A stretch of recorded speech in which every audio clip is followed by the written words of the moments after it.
C'est l'une des visites les plus importantes des dernières années pour la crédibilité du Haut-Commissariat des Nations Unies aux droits de l'homme. Ce lundi, sa représentante Michelle Bachelet débute une mission de 6 jours en Chine, une première depuis 2005.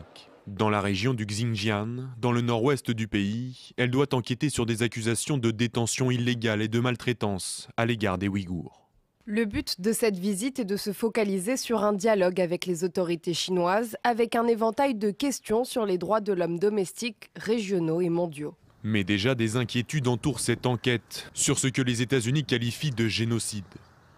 Washington a vivement critiqué Michelle Bachelet qui ferait preuve selon la Maison-Blanche d'un silence persistant vis-à-vis de la Chine. Pékin de son côté demande qu'aucune présomption de culpabilité n'accompagne la visite. Mais les associations de défense des droits humains redoutent qu'une enquête tronquée permette à la Chine de se dédouaner par la suite. Cela défie toute crédibilité que le gouvernement chinois permette à la haute commissaire de voir tout ce qu'il ne veut pas qu'elle voie, ou permette aux victimes et à leurs familles de témoigner en toute sécurité, sans surveillance et sans crainte de représailles. L'héritage de Bachelet en tant que haute commissaire sera mesuré à sa volonté de tenir un État puissant, responsable des crimes contre l'humanité commis sous sa surveillance.